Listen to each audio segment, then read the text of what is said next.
नमस्कार, न्यूज 21 देख रहे हैं आप और मैं हूं आपके साथ अखिल। जयपुर में 1 जुलाई को डीएनटी समाज द्वारा महा बहिष्कार आंदोलन किया जाएगा। पिंक सिटी प्रेस क्लब में प्रेस वार्ता कर राष्ट्रीय पशुपालक संघ अध्यक्ष लालजी रायका व रतन नाथ कालबेलिया ने 10 प्रमुख मांगे रखते हुए कहा कि सरकार विमुक्त घुमंतु और अर्ध घुमंतु जातियों की उपेक्षा कर रही है।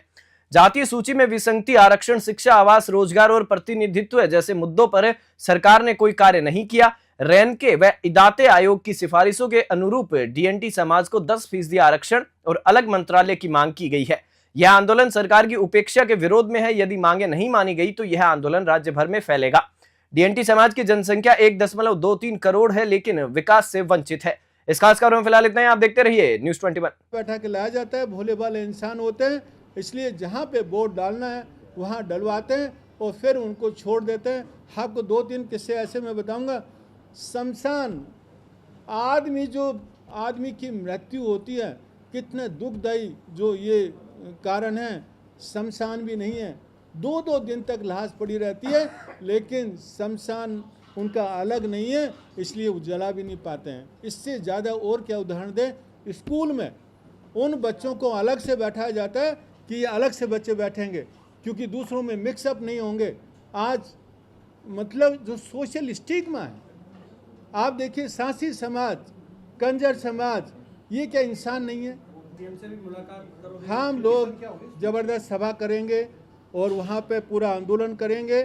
यदि सरकार बुलाएगी तो हम लोग बात करेंगे, इनकी हक की बात रखेंगे, लेकिन सरकार नहीं बुलाएगी, आगे आंदोलन जारी रखें। क्योंकि इस देश का दबा कुचला घुमंतु जाति जो पहले बार इतना बड़ा एक महा आंदोलन कर रहा है, लालजी साहब और हमारे बिशन जी, भाई सोमराज जी और कपूर जी और राजस्थान के तमाम घुमंतु जातियों के लोग, इस बार घुमंतु विमुक्त जो जातियां हैं वो आंदोलन क्यों करना पड़ा और ऐसी नौबत क्यों आई। अभी आपके जो सवाल जवाब हो रहे थे हम लोग सुन रहे थे, और मीडिया एक तीसरा स्तंभ होता है।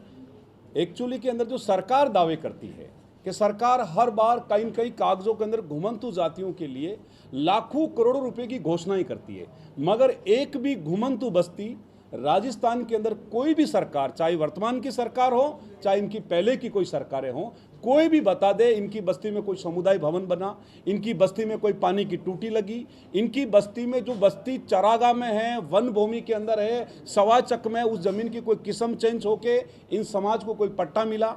अरे हालात ये है कि जीते जीत तो ज़मीन मिले ना मिले, मगर मरने के बाद इनको मुर्दों को दफनाने के लिए भी हमें पुलिस प्रशासन की और सरकार की कहीं कहीं फ़ोन करके 3-3, 4-4 दिन हमारी बॉडी पड़ी रहती है। और हालात ये है कि रात कोई बॉडी का दाग संस्कार करके हमें इस गांव से दूसरे गांव जाना पड़ता है। जो भी हमारे घर पे मेहमान आते हैं वो ये सोचते हैं कि आज हमारा बंदा मर गया है तो इनको हम कहाँ दफनाएंगे। और अधिकतर, भास्कर ने भी पहले रिपोर्ट कर चुका है, अधिकतर एक कालबेलिया जाति जिस समाज से मैं आता हूं, अधिकतर जो समाधें हैं, जो कब्रें हैं, हमारे घरों के अंदर बनी हुई है। तो हम एक दबा कुचला समाज है। इस कारण हम लोगों ने इस बार राजस्थान सरकार की जो भी योजना है जिनका बाइकआउट किया है कि आप कागजों में घोषणा करते हैं, जितने ही आईएएस हैं, जितने ही मंत्री हैं, इनके सबके एनजीओ बने हुए हैं। घुमंतु विमुक्त दबे कुचले जातियों के नाम पे सरकार जो भी बजट आवंटित करती है वो पैसा सीधा का सीधा उनके एनजीओ में चले जाते हैं, और सारे एनजीओ के जो उनके पदाधिकारी है वो उनके रिश्तेदार हैं।